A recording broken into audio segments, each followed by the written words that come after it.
मनोरंजन का कभी जरिया बने जादू और जादूगर गुमनामी के दौर से गुजर रहे हैं। आधुनिक गैजेट से जादू की कला दम तोड़ रही है।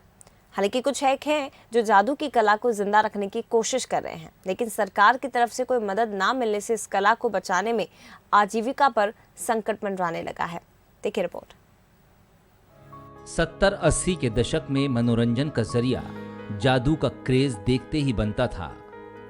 शहर से लेकर गांव तक लोगों को तिलस्म और मायाजाल की कला को देखने का इंतजार हुआ करता था और जादूगर की एक एक कला को अचरज से देखने का आनंद, पिंजरे में आग लगाकर लड़की को बाहर निकालना, गिलास को हवा में रख बोतल से पानी डालना जैसे कई कारनामे सोचने पर मजबूर कर दिया करते थे। लेकिन आधुनिकता और टेक्नोलॉजी ने जादूगरी की इस कला का क्रेज कम कर दिया है।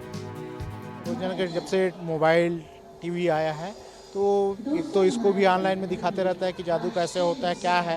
पहले जादू मतलब एक आश्चर्यचकित लगता था अपने आप में कैसे होता है। आजकल बच्चे सब जानेंगे, तो आजकल के जो बच्चे हैं या आजकल के जो पीढ़ी में है, जादू के प्रति रुझान धीरे धीरे कम होती जा रही है। जैसे आज ही देखिए, जादू में पूरी खाली लग रही है पीछे, तो पहले एक भी सीट खाली नहीं रहती थी। बहुत क्रेज खत्म होते जा रहा है। जैसे इसके साथ साथ सर्कस वगैरह है, उसका भी क्रेज खत्म हो गया है।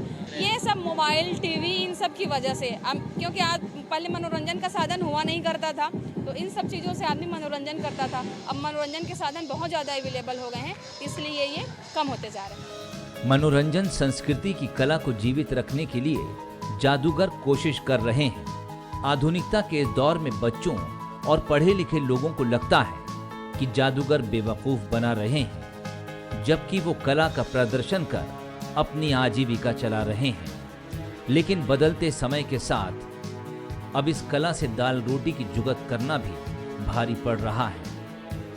के नाम पे, बच्चों के नाम पे लोग आते हैं, हमने बच्चों फैमिली के लिए, क्योंकि ये सांस्कृतिक विरासत है। जादू इस तरह होता था, हमारे पूर्वज लोग करते थे, ये सब हम लोग समझते हैं। लेकिन अभी इस समय ऐसा कुछ नहीं होने वाला है।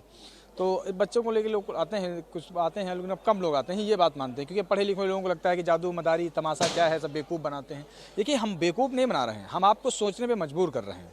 हम बस मनोरंजन कर रहे हैं। आपसे जैसे आप कहीं क्रिकेट देखने जाते हैं तो आप ये देखते हैं ना कितना अच्छे से सिक्स मारा गया। उसी तरह हम ये क्यों नहीं देखते कि हम लोग कला हैं, कितने अच्छे से आपको एंटरटेन कर रहे हैं, कितने अच्छे से जादू दिखा रहे हैं कि आप समझ नहीं पा रहे हैं।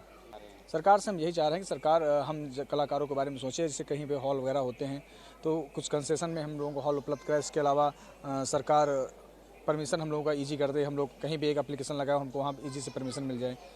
बस यही सरकार से उम्मीद करते हैं। कभी जादूगर के नाम से शो की सारी टिकट बिक जाया करती थी, लोगों को अगले शो के छूटने का इंतजार हुआ करता था। लेकिन इलेक्ट्रॉनिक गैजेट ने मायाजाल के इस भ्रम को तोड़ दिया है। यही वजह है कि अब जादूगर शो की सारी कुर्सियां खाली दिखाई देने लगी हैं। जरूरत है कि समय से समझौता करने वाले इन जादूगरों की कला को जीवित रखने के लिए सरकार कोई ठोस कदम उठाए, ताकि जादूगरी की ये विरासत हमेशा जीवित रहे। उमेश मौर्य, बंसल न्यूज़, बिलासपुर।